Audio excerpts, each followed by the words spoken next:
On a ride. And Carol, nice job. And I really apologize, but this has the word Siberia in it.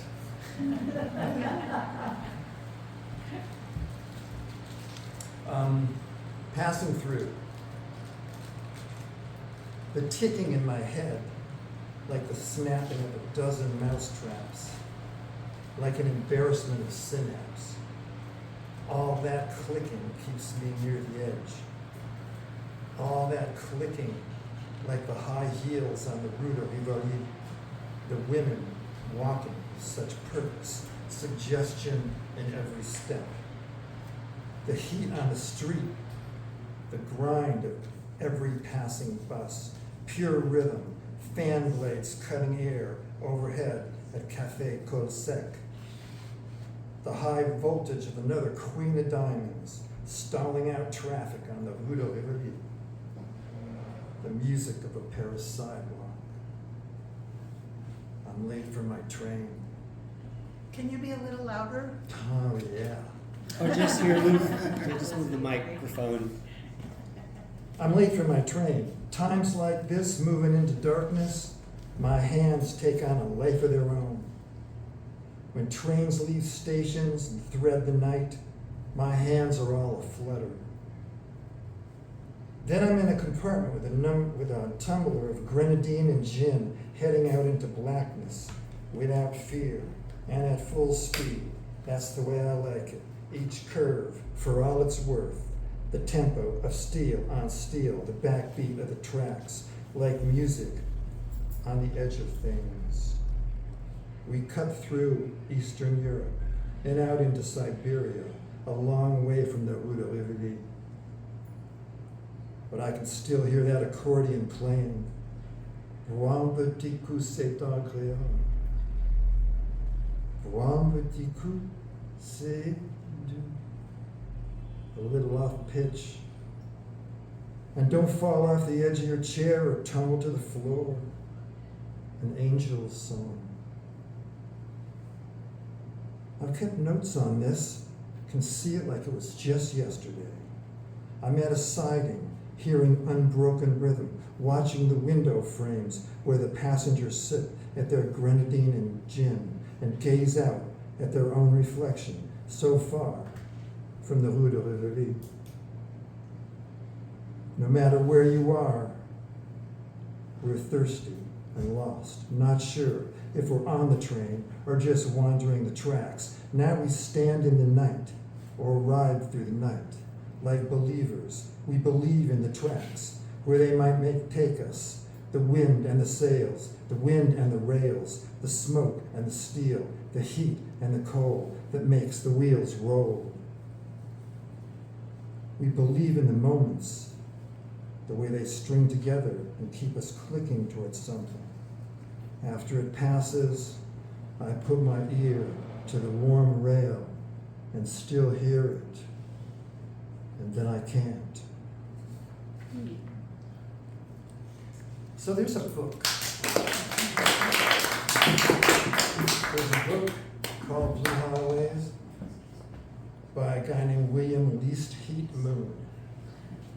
He traveled all over South Carolina, North Carolina, Kentucky on the off-roads. And what he found out was, if you stop in those diners, the more calendars that are on the wall by the cash register, the better the pot roast. And then there's the glory of the magnificently bad meal, one so monumentally flawed that it deposits itself into the memory bank like a bad check. The onion soup comes to mind, served lukewarm without the essential Gruyere.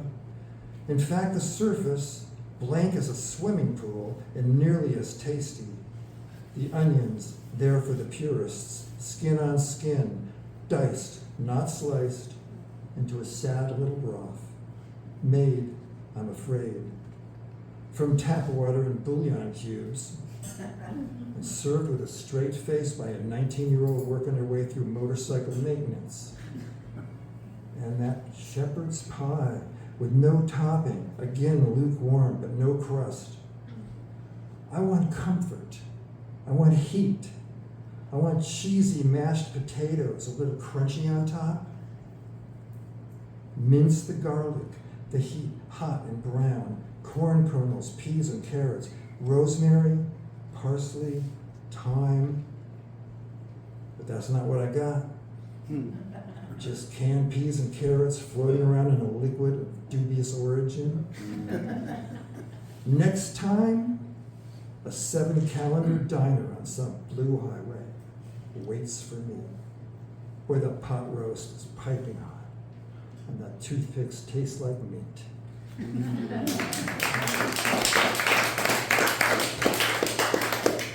So I want to read you one about the trials of being a barroom rock and roll player. So I'm taking you to the upper desert, Phelan, Hesperia, that circuit. Barroom Confidential. It doesn't matter how good the band sounds, there's always a damn pool game going on. I'm just trying to maintain on this bar stool, looking up into the neon and wondering why these crows are flying north into a constellation of plastic silver stars. I track their circular flight. Finally, after my third tank array, I have to turn away. I've been trying to give all these things on the ceiling a name of their own, but they just won't hold still. There's a dark side to this life, and I found my little corner, just to holding on so I don't turn to smoke or fall into the linoleum abyss. It's dizzying up here. And when I see all those crows flying north, I fear that heaven is emptiness, a place where the crows never arrive, where the future stalls out, where the past is all we can claim. The sight of low-hanging stars, small change, wet bills on the bar, and La Bamba pounding off the stage is not enough. Hear the cue balls banking and clicking loud? It goes on like that, round and round, like the crows and the stars, until the 8-ball drops.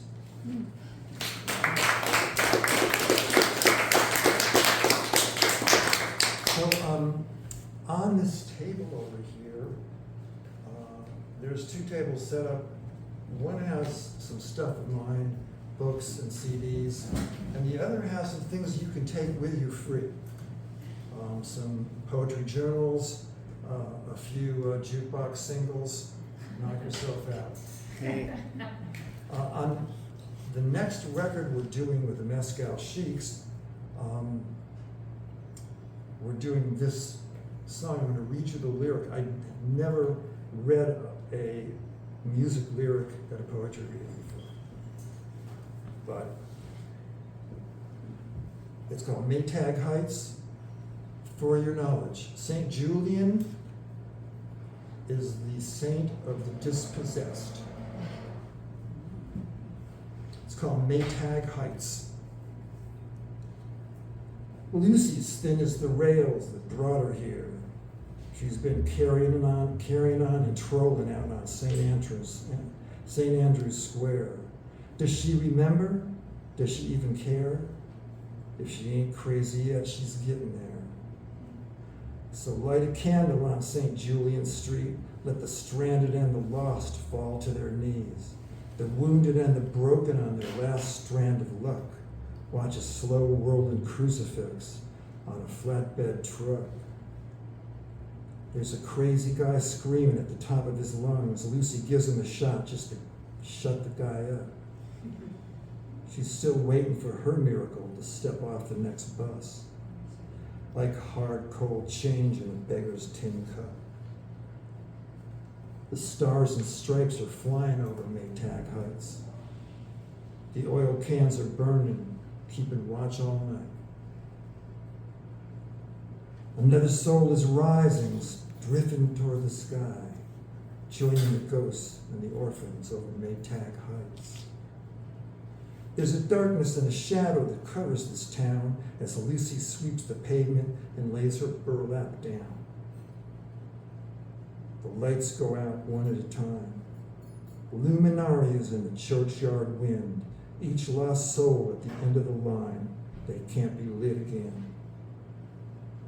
The stars and stripes are flying over Maytag Heights.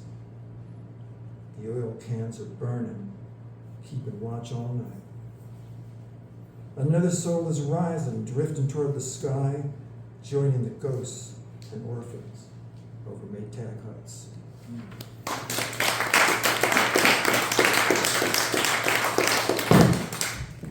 So you might remember the song Hound Dog. Elvis Presley had a huge hit on it. But before Elvis Presley, Big Mama Thornton put this record out. I don't know if you remember this. So we went down to Inglewood, to the Inglewood Memorial Park. Her real name was Willie Mae Thornton. Where is Willie Mae? We traveled the LA arteries to Inglewood Memorial Park on the week of my 80th birthday. We got a map to the stars at security and eased onto 200 acres of marble and memory. We found Ray Charles in his dark silence and couched in opulence, just around the corner from Sister Etta James. They made their place with a heartbeat and a backbeat you can't deny. Sugar Ray Robinson is outside on the green, his Everlast gloves locked and loaded. You can never be too sure. And with his lovely wife at his side, it's best to be ready for anything. I can only hope there was a good marriage. There's no turning back now. You know it's hot as hell out here, but I'm not counting sins. Like some of these bright-eyed shot callers behind the scenes, nobody's kitchen clean. We all find that out someday, between there and here.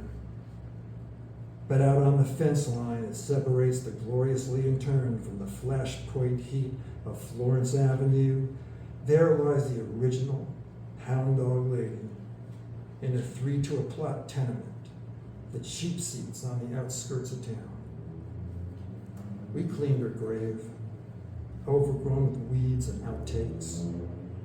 We took one last shot, found the car, rolled into our own clogged arteries, headed east. So many angels left behind.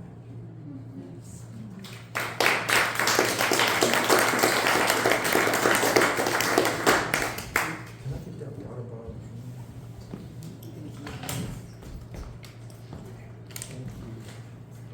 Pastry tray too. Well, waiting. Jamaica. Go to Jamaica now. Bad luck. They say it's bad luck to kill a cricket on your honeymoon. A Jamaican cricket, the kind you see in the guidebooks, sings on the floor of the bridal suite. These are these damn things that make all the noise, says one of the guests. I say, I relocate these guys, but I'm too late. The groom's boot comes down way harder than it has to and converts that little singer to paste. He won't be making that noise anymore. It took 3.5 years for the bride to carry her wedding dress into the backyard in Victorville, douse it with kerosene, and torch it under the desert moon, and then dance the night away. 2 weeks ago, one Friday before dawn, she slowed for a highway cleanup on the 215 South, and the guy behind her didn't. And yesterday was the 5th anniversary of my niece's death.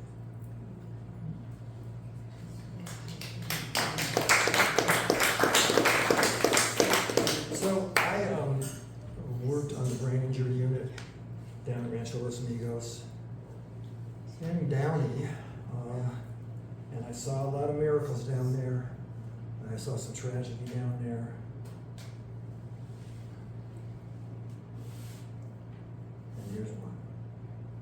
last view of Mei Ling. I should have expected that gunfighter stance, feet menacingly apart and the Coke bottle glasses biting into her cheeks.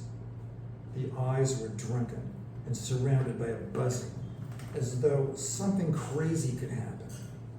And that's when it hits me. Her feet aren't touching anything. We're supposed to be in touch with something. But there's a good 3 inches between her running shoes and the comfort that gravity usually provides. The details start to stack up. She's puffy, quiet, still, things she never is. Mei Ling has hanged herself on the shower from the damn curtain rod. In the old days, these institutions used cold rolled steel rods, and now, even against 3 days of her weight, this one shows no evidence of fatigue. The curtain, the eyes, the mouth, the sky, wide open, all wide open. The body strains and swells, but the rod will not give an inch. 3 weeks ago, we sat on a bus bench where no buses ever stop. You said you knew you had to die soon. We looked up at the big blue sky breaking over 200 acres of rehabilitation. I tried to talk to you. I tried to talk you into staying for the whole movie. And then you said, I have.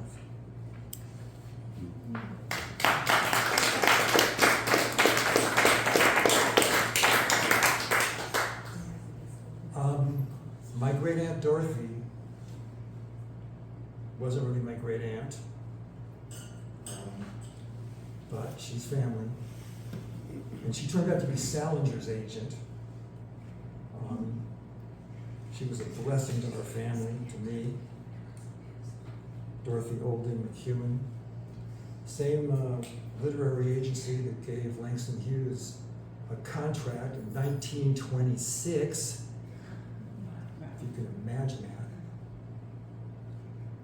So we're visiting Dorothy. She had a stroke. She's dying. This is my son Sandra here, by the way. He figures in this poem. Howdy. My boy was 5, a wildfire, a dust storm, blowing past your nurse and settling into your hospital bed. He laid his head on your shoulder, closed his eyes. We caught it on camera. It's the only picture of the two of you. You couldn't speak. The stroke took that away. But your eyes were wet with message. We bought freesias from that hole in the wall florist on 56th.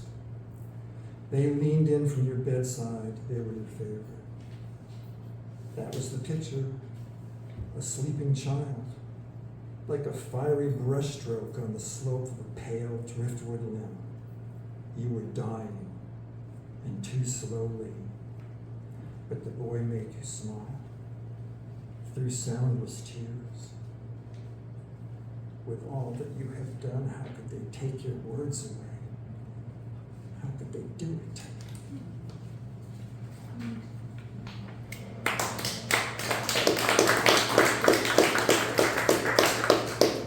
Okay, so this is my global warming poem, indulge me.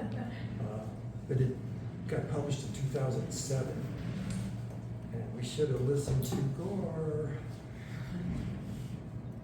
Frogs over a low flame.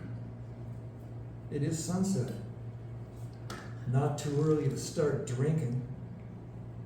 We drink to serenity. Shadows fall. To frogs in a pot. Over slow heat. To dumb luck. To design. To dumb luck again. We snap up miracles and blessings like when they stray into our territory. We drink until the blood of sunrise satisfies our need to speak. We go silent with sleep, and still it turns. Treachery, betrayal, the unforgivable deeds of the empowered mad, the actualized, the unremorseful. By evening, there are girls ripped open, broken, spread wide like fiery red leaves pinned to a corkboard. There's a rioting in Africa, rebels ablaze, tucked inside Bridgestone retreads. The school children are on display with their teachers, body bags fill the gym, and a picture of an airport in the coloring book, bent and crumpled, spotted and bloody, open-faced on the floor. Somewhere in China, a chorus of bicycle pumps, a tank turret snapping into place. Fleecings on the south side under a damp, warm towel, the click of the clippers, the second to last sound of all. The world we know, binding us to this gravity field, spinning on an axis with a comforting modal hum, but accelerating and turning tepid, revolution by revolution, frogs in a pot over a slow flame. And if we all sleep in stone, water flows under a bridge before a terrible light swallows us whole. In a bare and broken room, on a blackboard in clean chalk lines, good morning, children, and God bless planet Earth. The present tense is improbable and will never last. Our leaders turn their backs and pretend we stand behind them. It's not too early to stop drinking, to start drinking. Frogs in a lukewarm water, in a pot, over a slow flame.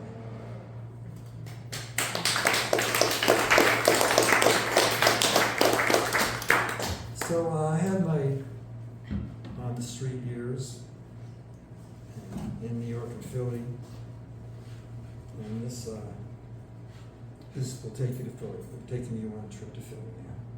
Down on my luck in Center City, Philadelphia, the humidity, the heat, and no money. Shoplifting dinner, shoplifting potholders from the Acme to sell door to door off Roosevelt Boulevard. I'd say, made by the handicapped. That's what sold them. Slipping cardboard into the holes in the soles of my shoes, no match for the August sidewalks. The miles of sticky, merciless asphalt. When I couldn't afford the YMCA, it was the all-night movie house on Market. Ivanhoe till dawn. 3.5 times through. Even Liz Taylor couldn't save it. And a few rows up, some guy yelling, "Hey, whose fucking hand is this?" At the Horn and Hard Art cafeteria, the lemon slices, the sugar, the water, the oyster crackers were free. This night I had the money. We sat in the lobby with a bunch of other down and outers, all of us denying our dark gods and watching the Phillies lose again. It was a long summer for everyone. I can see it. What kind of song are we doing? Okay, I'm dedicating this reading to my 102-year-old mother, Oh, congratulations. who's back in Pennsylvania. But when she was 93, she comes up with bladder cancer and has to have an operation. So we all fly over to Pennsylvania, and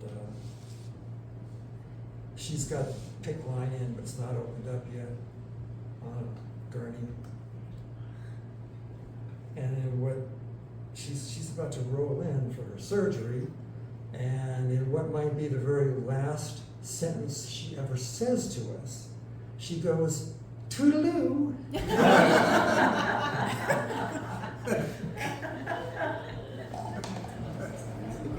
Upstairs, the smell of turpentine, cadmium red, oil rags, gesso pads, it's what we've always known.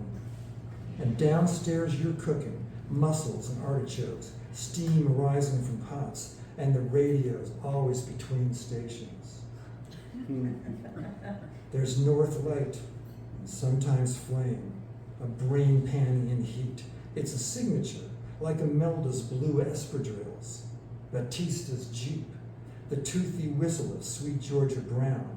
It makes things snap and tick.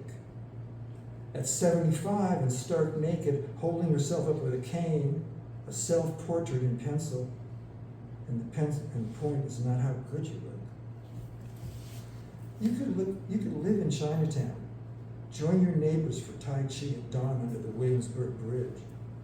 Afterwards, you could walk it off. The chill of the East River, steam off the perfect teacup.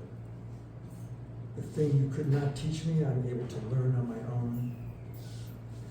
Here you're wearing a straw hat, no shoes, and you hold a paintbrush like a baton.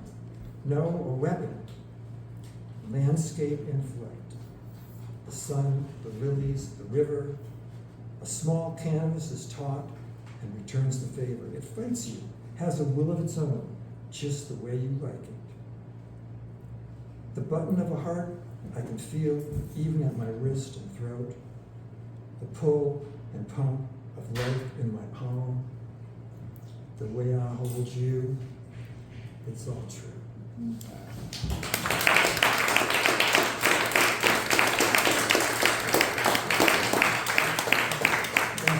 Thank you to Bolten Hall. Thank you, Alice. I'm gonna play on.